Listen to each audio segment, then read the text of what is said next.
When viewing this film, we strongly encourage you to review all the primary source documents referenced. Also, please keep in mind that each source needs to be viewed in light of the timeline, the historical context of the writing, and even the politics of the day. If you choose to use any of our current search engines available today for interpreting claims made here in this documentary, they will likely not take you deep enough. Our intention is to invite you to consider things that might not exist in your previous learning, research, or memory to date. It has become evident as our narrative unfolds that history is often written by the conquerors. However, those who were conquered also have legitimate stories. This documentary seeks to present the truth of our histories, the journey, and where we are now.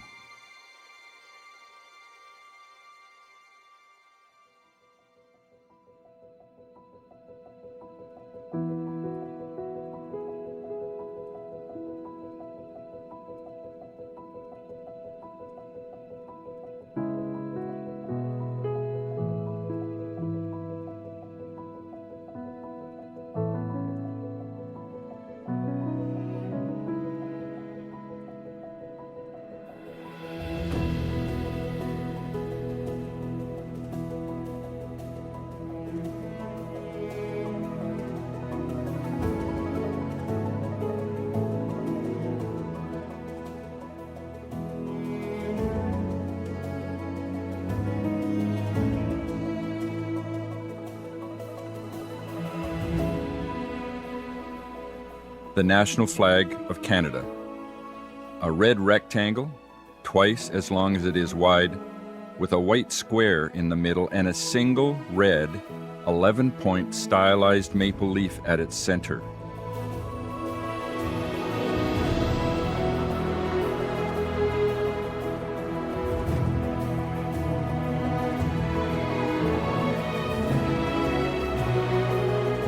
It is iconic, simple in design, and easily recognized.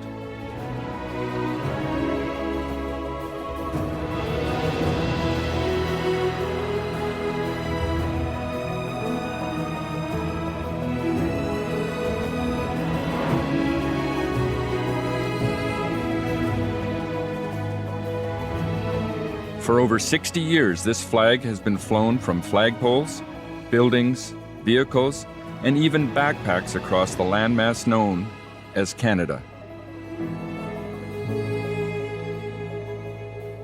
Many people cherish this flag, have proudly displayed it, and strongly believe that it represents the people of Canada.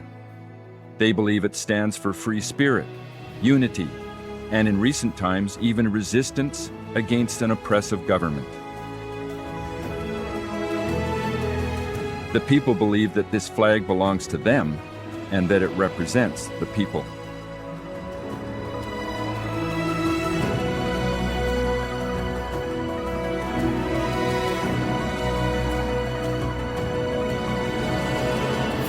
But what many do not know, and which will be presented in this documentary film, is that this flag is the exclusive property of a foreign corporation operating under the name Government of Canada. As such, this flag only represents what the corporation wants it to represent. Not the people, but the corporation has the sole control of this flag.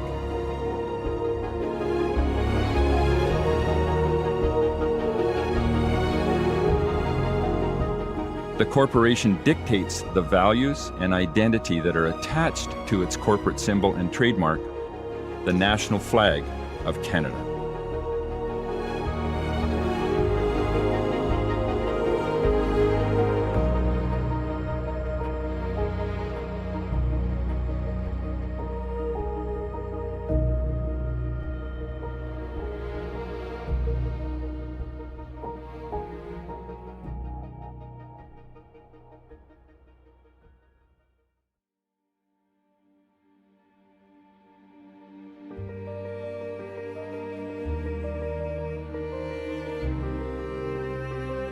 Within the meaning of heraldry, a flag is a piece of cloth that commonly represents the insignia of a sovereign state, an organization, a community, an armed force, an office, or even an individual.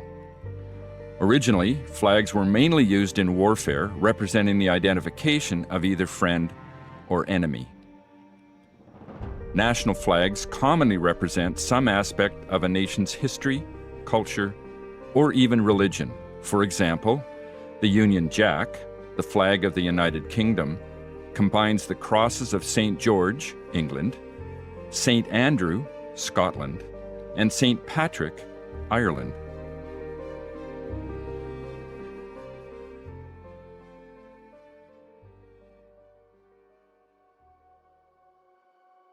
The history of the national flag of Canada.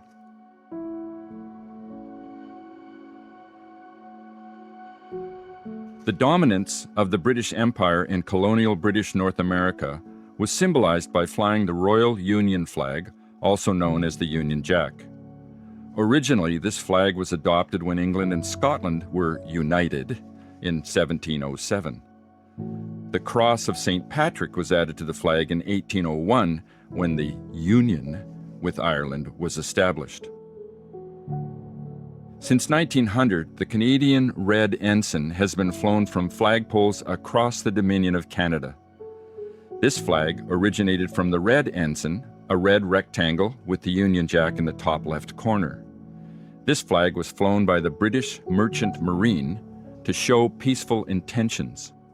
This flag is the exclusive property of the British Merchant Marine and is the civil ensign that is flown by British merchant and passenger ships.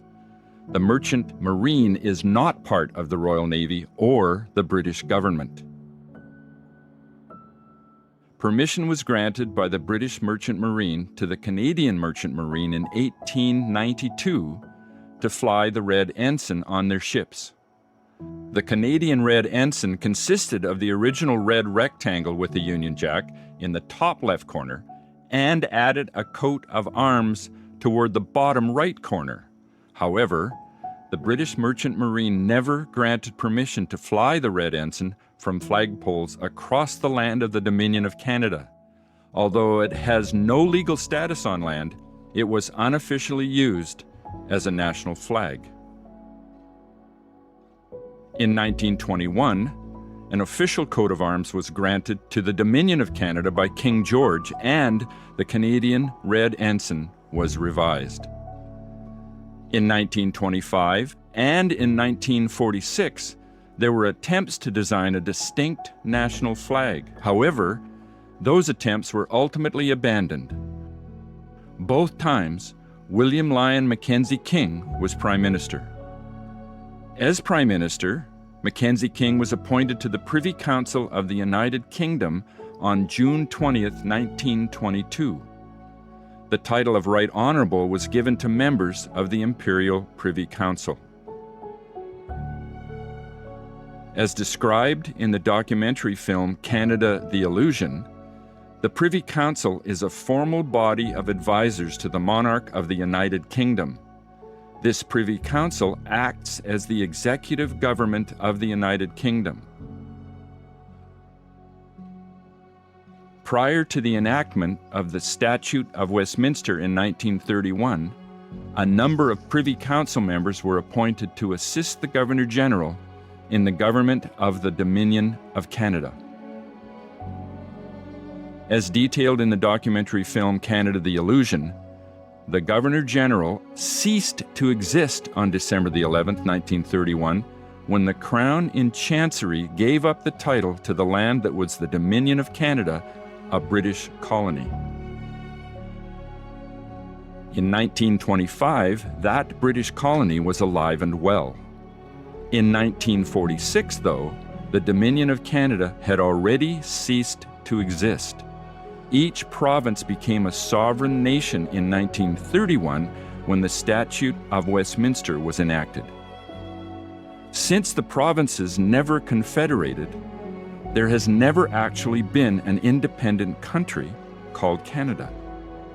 Not only was William Lyon Mackenzie King an illegitimate Prime Minister in 1946, but as a member of the Imperial Privy Council, he represented Great Britain and not the people of each sovereign province of the landmass called Canada, at a time when Great Britain had already lost all authority and power over that landmass. Given the power and money that comes with an appointment to the Imperial Privy Council, one can speculate with a high degree of certainty why Mackenzie King, who had played a big part in the enactment of the Statute of Westminster in 1931, decided to betray the people and maintain the illusion that Canada was an independent country. The Union Jack remained the national flag of the landmass called Canada, while the Canadian Red Ensign was flown from government buildings.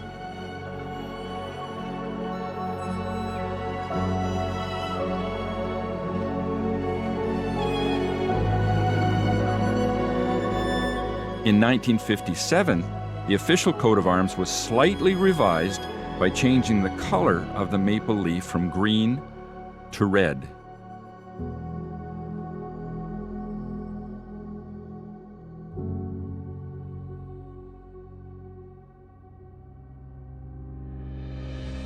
In 1964, the Right Honourable Lester B. Pearson proposed a national flag design called the Pearson Pennant to members of Parliament who strongly opposed it. Pearson then created a committee of 15 members to select a national flag. Later, this time became known as the Great Flag Debate. Ultimately, a design proposed by George Stanley, Dean of Arts at the Royal Military College in Kingston, Ontario, was chosen by members of Parliament. Stanley's design was based on the flag of the Royal Military College. Big questions remain as to why none of the 3,000-plus design proposals submitted by the people were considered. Did the Royal Military College represent the people? Who has owned the Royal Military College since its inception in 1876? In January of 1965, the illegitimate Elizabeth II, Queen in Right of Canada, commanded the illegitimate Prime Minister, the Right Honourable Lester B. Pearson, to sign letters patent the proclamation naming the new national flag for Canada. As detailed extensively in the documentary film Canada the Illusion, only the Crown in Chancery, through the Lord High Commissioner, has the authority to issue letters patent. No one else has this authority. Issuing any official letters patent after December 11, 1931 was not only pointless, but in fact impossible, because the Crown in Chancery gave up the allodial title to the landmass known as Canada on that day. That is also the reason why the letters patent 1947, signed by William Lyon Mackenzie King, have been and remain illegitimate, null, and void. On February 15, 1965, during a ceremony on Parliament Hill in Ottawa, the Canadian Red Ensign was lowered and the new national flag of Canada was raised. He bestowed upon it and us the patriotic motive that have led Parliament to adopt a new Canadian flag do not include disrespect for our past or for the emblems of that past. Je fais appel fervent et pressant aux Canadiens de toutes origines, tous ensemble, donnons un exemple de... Today we salute the future, and for us it will be a great future if we resolve to make it so. Under this flag, may our youth find new inspiration for loyalty to Canada, for a patriotism based on no mean or narrow purpose, but on the deep and equal pride that all Canadians will feel for every part of this good land. Que Dieu bénisse notre drapeau. God bless Canada. Similar to the deception of celebrating Canada Day on July 1st each year, which was created to keep the people trapped in the illusion that a country called Canada exists, since 1996, February 15th has been celebrated as National Flag of Canada Day to further deepen the deception and the illusion.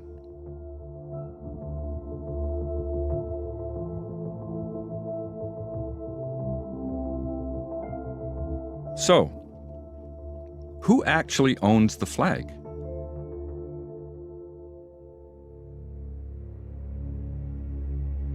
As a heraldic emblem, the national flag of Canada is managed by the government entity called the Canadian Heraldic Authority, which is managed by the Office of the Governor-General of Canada. Detailed information from Dun & Bradstreet, dated February 2025, shows that the Government of Canada is a registered corporation. One of that corporation's main subsidiaries, subcorporation, is the Governor-General of Canada. The Governor-General's Act 1985 states that the Governor-General of Canada is a corporation sole. Since the national flag of Canada is managed by the government entity called the Canadian Heraldic Authority, which is managed by the Office of the Governor-General of Canada, the national flag of Canada is not the property of the people, but the property of a corporation that operates under the name Government of Canada. In a corporation, only those who hold voting shares have the right to vote, and the right and the opportunity to have input. Do the living men and women of Canada own voting shares in this corporation? Are the living men and women equal in status with those that bear the title of Right Honorable? What about the subsidiaries, the sub-corporations such as the Supreme Court of Canada and the Governor-General of Canada? Do the living men and women own voting shares of these corporations? Section 9(1)(e) of the Trademarks Act protects the national flag of Canada as intellectual property of the corporation that is operating under the name of Canada or the Government of Canada. In the interests of clarity and in doing our best to comprehend the rules for persons or citizens to use the national flag of Canada, consider this. While the Trademarks Act restricts the use of the national flag of Canada for commercial purposes, one should keep in mind the definitions of a person and a citizen, which are both considered legal fictions that may be treated like commercial entities. These legal definitions are not the same as the lawful definitions of living men and women. Since the flag is owned by a corporation and protected by the Trademarks Act, which is a statute of the corporation, is it truly a flag that represents the people, the living men and women of each sovereign province? Regardless of how much the people attempt to claim this flag their own, to give it their own meaning and purpose, or to attach their own values to this flag, it will always be the property of the corporation, and it will only have the meaning and purpose that the corporation assigns to it. The Corporation of Canada has not directly granted the living men and women occupying the landmass known as Canada any right to claim or alter this status. Each time you display and wave this flag, you provide consent that you stand with the owner of that flag and abide by the laws that the owner of the flag grants to you. It is, in a sense, no different than waving any branded flag of any corporation and believing that it represents sovereignty and freedom.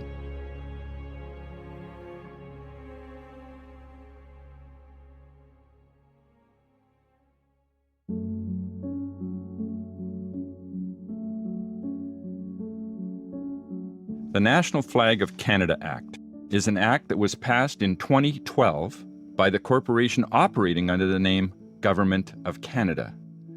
In its preamble, the National Flag of Canada Act states that this flag is the symbol of the nation's unity. The documentary film Canada the Illusion presents the fact showing that Canada is not an independent country, but a geographical area that consists of several independent sovereign countries, also known as provinces. Each province meets the definition of the word nation because of the political and territorial sovereignty that was given when the Statute of Westminster was enacted in 1931. Since 1931, this political and territorial sovereignty has been unrealized by the people who are the true sovereigns. De facto, it equals in fact or in effect whether or not by right governments, foreign corporations that do not and cannot hold title to the land, have been deceiving the people ever since.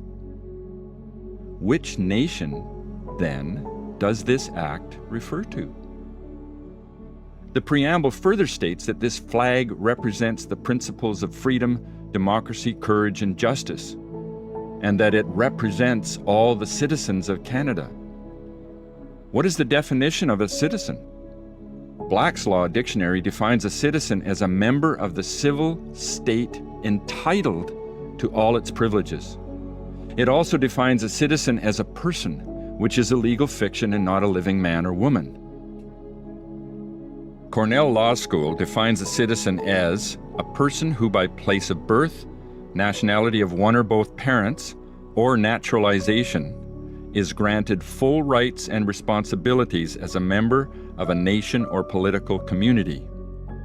A citizen of Canada is a legal fiction that is subject to the rules, regulations, statutes, and rights that the corporation operating under the name Government of Canada prescribes and grants.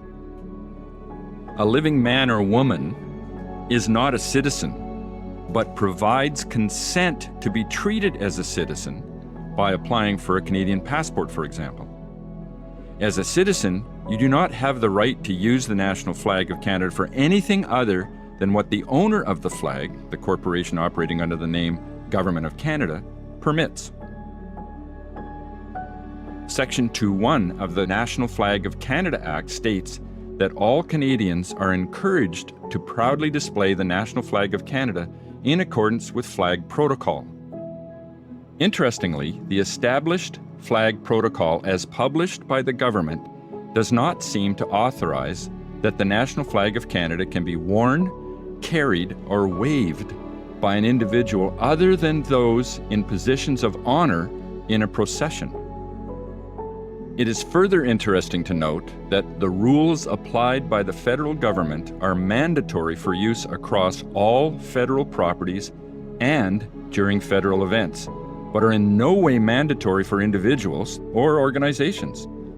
They may serve as guidelines for all persons, which are legal fictions, who wish to display the Canadian flag and other flags in Canada. And the manner in which flags may be displayed in Canada is not governed by any legislation, but by established practice. This raises the question of whether or not the National Flag of Canada Act applies to living men and women, and if it gives living men and women the right to display the flag. If so, then is the following an overreach?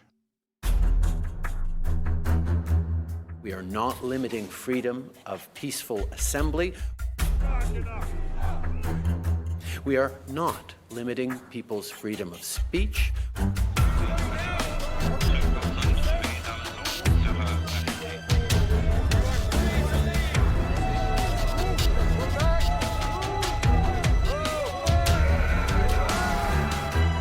On February 14, 2022, Prime Minister Justin Trudeau invoked the Emergencies Act, which is a statute that was implemented in 1988 with the sole purpose of granting extraordinary powers to the Government of Canada to respond to public order emergencies.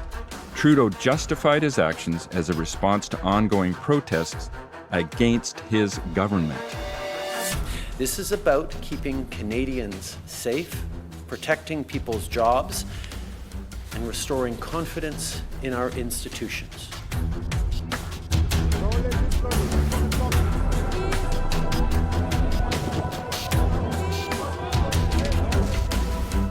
We cannot and will not allow illegal and dangerous activities to continue. We're not suspending fundamental rights or overriding the Charter of Rights and Freedoms.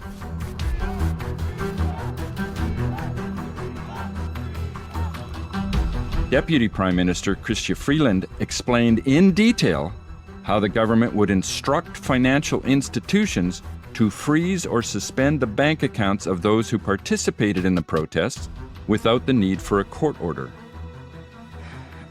It gives me no pleasure to impose any of these measures. In fact, we do so with great sorrow. But do not doubt our determination to act, to defend our democracy. The clearing of protesters from the area quickly escalated when law enforcement officers decided to use violent measures such as physical force, pointing firearms and other weapons, then the repeating beating of people and horses to trample over people.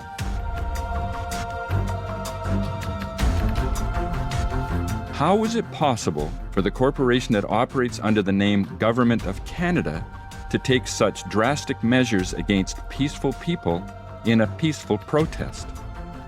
Why did the police force choose violence? Did the police work for the people, or do they work for the corporation? Are the police perhaps a sub-corporation? Who pays the police?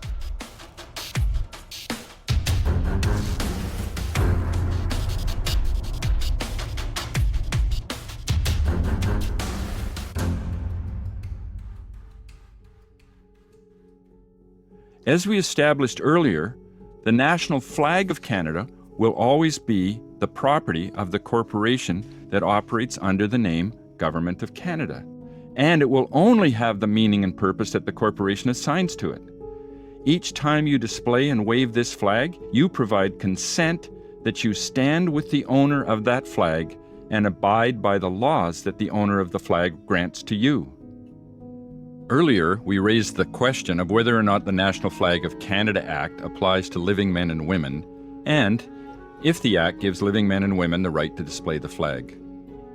Given that question, and since the protesters were waving the National Flag of Canada, thus signaling to the corporation owning the flag that they would abide by its laws, did they perhaps, in fact, violate those corporate laws through the action of protest?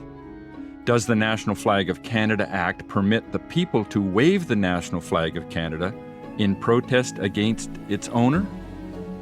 No, it does not. When Trudeau made several requests to the protesters to stop the protest and leave, is this not identical to an officer of a corporation asking a group of employees who are violating the laws of the corporation and who are thus in breach of contract to leave the premises? While these questions and conclusions do not excuse the measures that were taken by the de facto government, they nevertheless provide compelling arguments as to why and how the de facto government was able to act this way.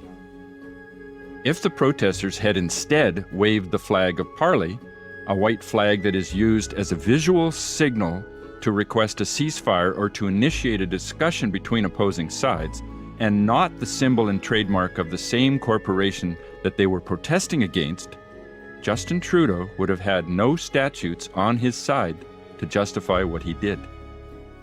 Most people provide their social insurance number when opening a personal bank account, which then opens the door for the de facto government to control such bank account at their will.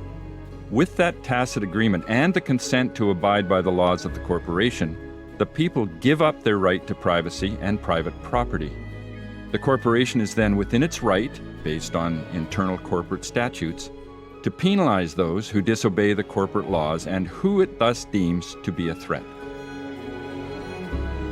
On January 23, 2024, the Canadian Federal Court ruled that the invocation of the Emergencies Act was unreasonable, unjustified, and that it violated the Charter of Rights and Freedoms, in particular, Section 2B, the right to freedom of expression, and Section 8, the right to be secure against unreasonable search or seizure.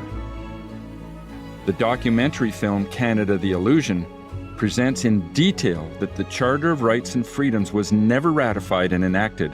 Not only has the signature of Quebec been missing, but a second proclamation to enact the Canada Act 1982 has also never been made to this day. Which Charter of Rights and Freedoms is the federal court then referring to? Is this a prime example of how the court, which is a sub-corporation of the corporation operating under the name Government of Canada, keeps the people trapped in the illusion that there is a country called Canada that allegedly has a constitution, which it does not? Does the court give the people the illusion of a win from time to time, just to ensure that the people would never question the legitimacy of the alleged Constitution and Charter of Rights and Freedoms? When truth is stranger than fiction. As a registered foreign corporation, the Government of Canada files annual reports with the Securities and Exchange Commission, SEC, of the United States of America. In Exhibit D, titled Description of Canada, and which is attached to the annual filings, the corporation not only makes false statements with regard to Canada and its history, but it also admits that the Constitution Act of Canada was never ratified and enacted. Let's refresh what we have already learned about the Constitution Act 1982. In 1982, Pierre Elliott Trudeau initiated the grand deception that is called the Constitution Act of Canada, also known as the Charter of Rights and Freedoms, an illusion, as we will see, which many people strongly believe to be factual truth. Trudeau is said to have patriated, which means transfer legislation to an autonomous country from its previous mother country, the defunct and meaningless BNA Act 1867 to Canada. Why did he only bring a photocopy? Why does the original BNA Act 1867 still reside in the parliamentary archives of Great Britain? Trudeau urged all provinces to ratify the document, which is give formal consent to make something official, so that Canadians could enjoy their new constitution as soon as possible. Did all the provinces sign? Was it ever ratified? No. Section 58 states that this act would come into force by proclamation issued by the Queen or the Governor-General if the conditions of Section 59 were met. Section 59 is equally important to comprehend. It states that, paragraph 23(1)(a), shall come into force in respect of Quebec on a day to be fixed by proclamation issued by the Queen or the Governor-General under the Great Seal of Canada. It further states that a proclamation under subsection 1 shall be issued only where authorized by the Legislative Assembly or Government of Quebec, at which time Section 59 would be repealed and the entire Act be renumbered. The key phrase is, in respect of Quebec. Section 23 provides details with regard to minority language educational rights. The phrase, in respect of Quebec, in connection with Section 59 and paragraph 23(1)(a), means that only Quebec would lose its educational right in the French language. Why would Quebec ever agree to this? Subject to Section 59 means 2 proclamations must be made before the final proclamation to pass the Act could be made. Nothing was passed. Nothing was enacted. There is no Constitution. There is no Charter of Rights and Freedoms.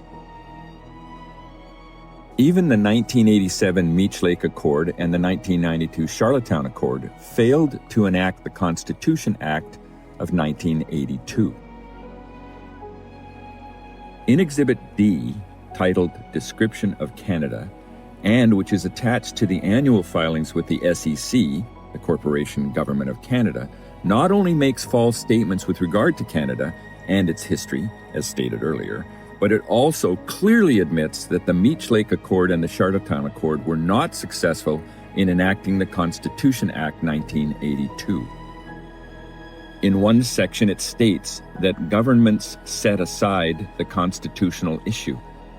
The corporation that operates under the name Government of Canada clearly admits in official documents that the Constitution Act 1982, with its Charter of Rights and Freedoms, was in fact never enacted.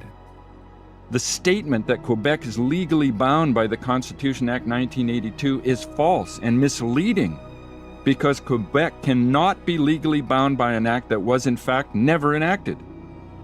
The statement that an alleged Canadian constitution was repatriated is misleading because Pierre Elliott Trudeau only brought a photocopy of the unusable BNA Act 1867 to Canada.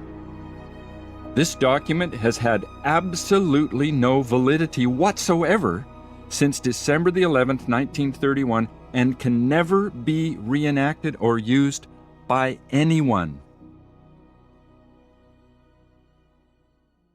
The Canada Act 1982 is an act that was passed by the Parliament of the United Kingdom on March 29, 1982.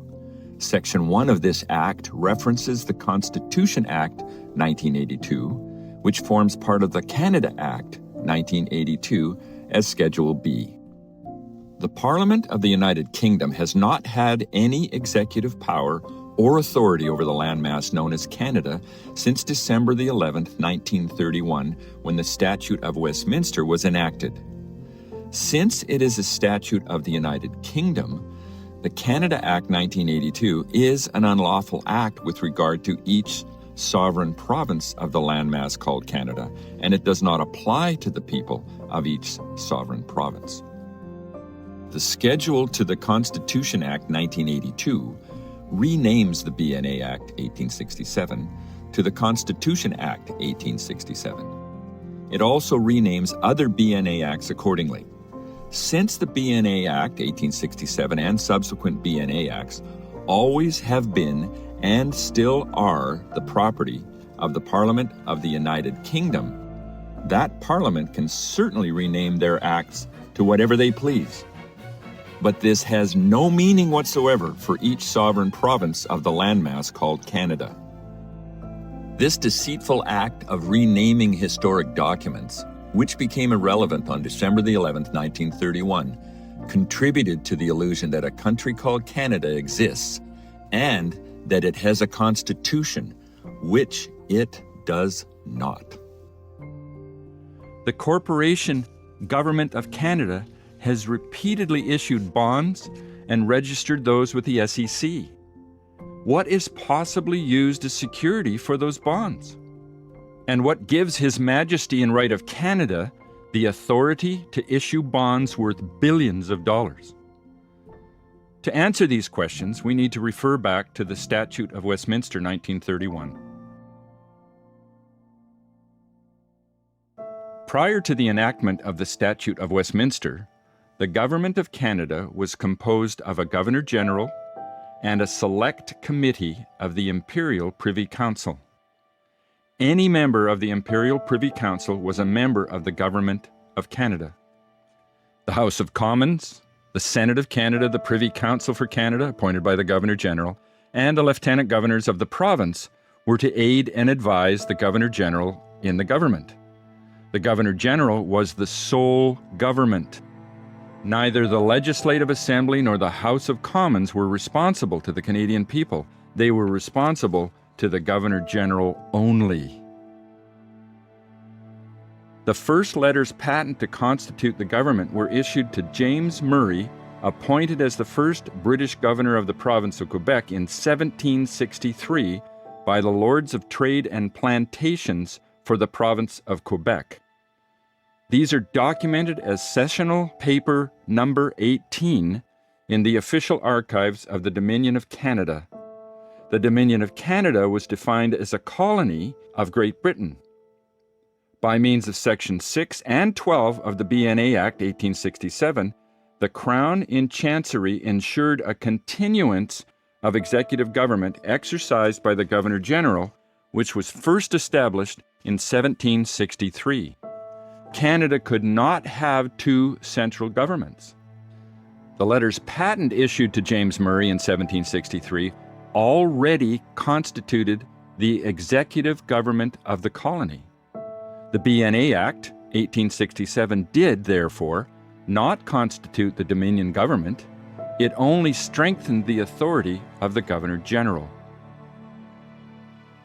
Each Lieutenant Governor, appointed by the Governor-General, was also a corporation sole, acting as the representative of the Governor-General and not as a representative of elected representatives or the people. It goes without saying that the Statute of Westminster is the most important document in the history of the landmass known as Canada. Let's look at the key sections and subsections of the Statute of Westminster that apply to the Dominion of Canada. Section 2 removed colonial law from the Dominion of Canada. Recall, the Dominion of Canada was defined as a colony of Great Britain. Section 11 of the Statute of Westminster severed the connection between the Dominion and a colony of Great Britain. What does this mean? The key word is notwithstanding. It means Section 11 overrides the Interpretation Act of 1889, which defined the word colony. The provinces were not joined as one colony of Great Britain any longer. This section also removed the Governor-General because the Crown in Chancery, who is the only one who can appoint a Governor-General, lost the title to the land. Remember that it was the Crown in Chancery that held the title to the land. Without the title to the land, there's no authority to govern, since sovereignty can only be exercised by those who hold the title to the land. Since the Governor-General was the sole government, the Crown in Chancery could no longer appoint a Governor-General. There is no intermediate status between that of a colony and that of a sovereign state. No confederation happened because the provinces had never been sovereign states. Section 11 finally raised each province of Canada from the position of a colony to that of a sovereign state. Section 7 is misleading in how it deals with the applicability of this statute to Canada. Subsection 1 attempts to exclude the BNA Act from this statute. However, the BNA Act was only a statute or guide of the Imperial Parliament to aid the Governor-General. It could only be effective if there is a duly appointed legitimate Governor-General. The executive government was already constituted with letters patent in 1763. The monarch has had no executive power since 1660. The BNA Act 1867 simply ensured that the powers of the Governor-General from 1763 onward extended to the Governor-General for the entire Dominion of Canada. However, Section 11 removed the Governor-General, and nobody else can use the BNA Act. As a result, this subsection is redundant. We can only speculate at this time that those who enacted the Statute of Westminster were perhaps not fully aware of the massive implications of Section 11. And while the BNA Act is a live document today, it can only ever be used by a Governor-General that has been duly appointed by Great Britain. That is impossible due to Section 11. Subsection 2 clarifies that Section 2 of the statute, removing colonial law, also applies to any of the provinces. This makes each province a sovereign state, nation, or country because confederation never happened. Only sovereign states can join into a confederation, and the provinces were not sovereign until the Statute of Westminster, 1931, was passed. Subsection 3 clarifies that the provinces can only act within their boundaries and cannot impose laws on any other province.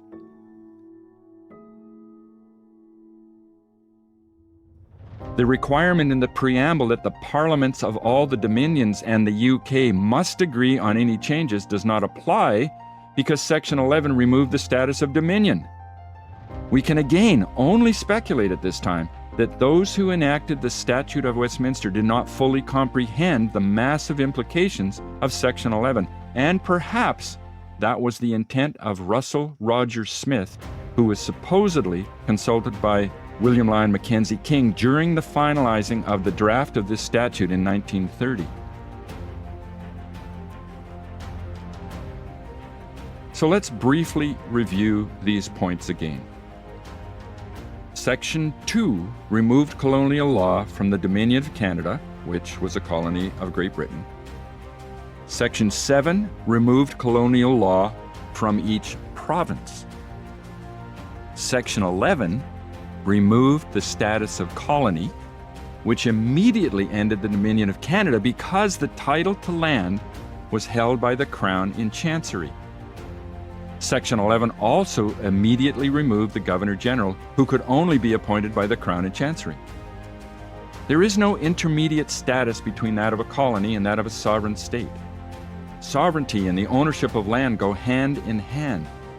No confederation happened because the provinces had never been sovereign states. Each province of Canada was now, for the first time, a sovereign state. This status has not changed since December 11th, 1931.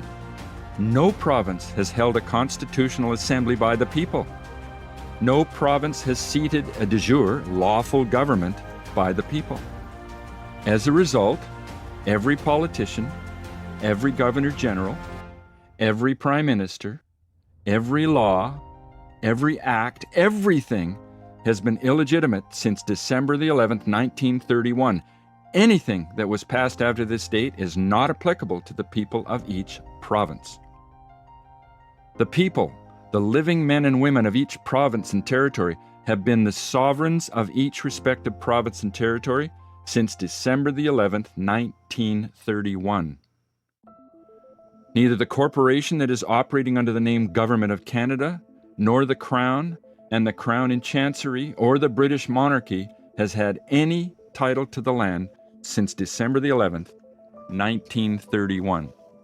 So again, we ask, what then gives His Majesty in Right of Canada the authority to issue bonds worth billions of dollars? What is used as security for these bonds? Neither the Corporation, Government of Canada, nor the Crown and the Crown in Chancery or the British monarchy has any right or authority to use any of the land with its mines and minerals or any private property of the living men and women, including their wealth, as security for issuing and registering such bonds with the SEC. The SEC clearly states that any misrepresentation is a criminal offense. Since the Corporation Government of Canada has clearly been committing fraud for a long time, and has even admitted to doing so in the documents that it has been filing with the SEC, should the SEC perhaps investigate this corporation? Finally, why does the report from Dun & Bradstreet show that the Corporation Government of Canada has a very low credit score with a moderate to high risk and a probability of delinquency of over 27%?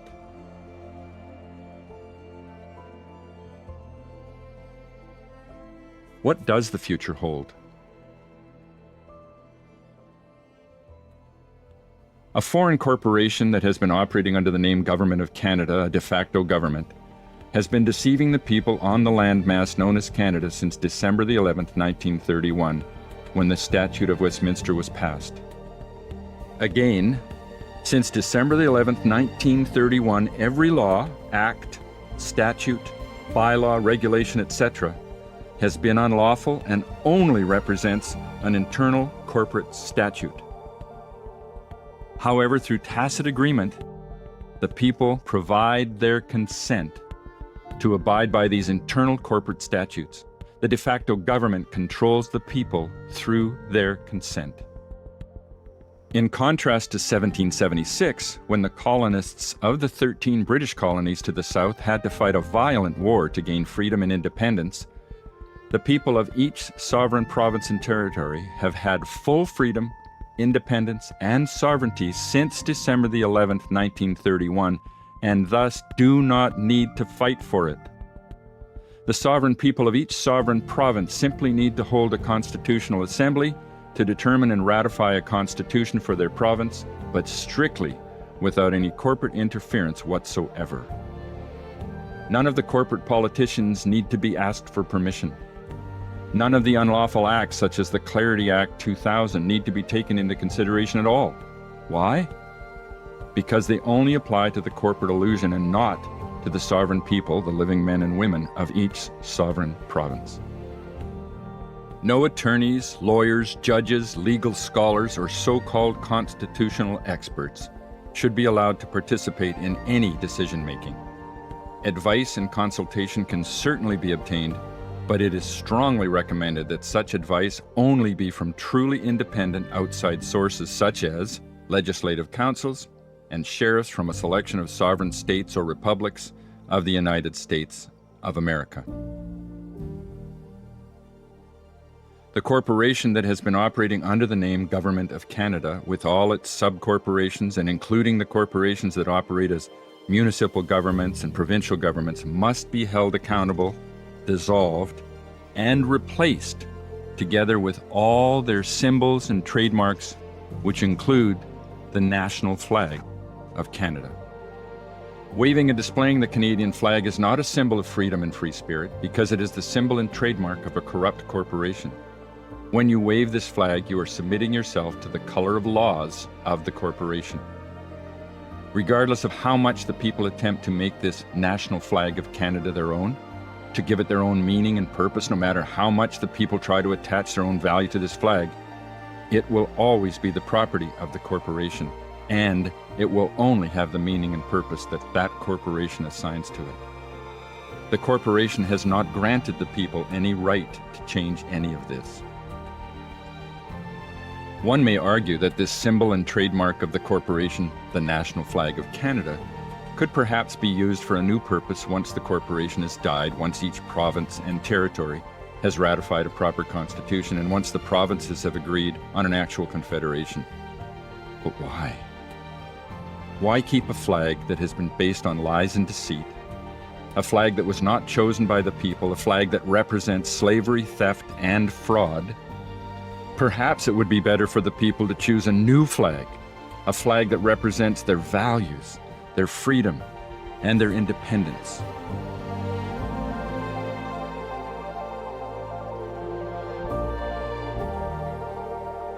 To wrap up, here is a quote from Soren Kierkegaard. "There are two ways to be fooled. One is to believe what isn't true. The other is to refuse to believe what is true."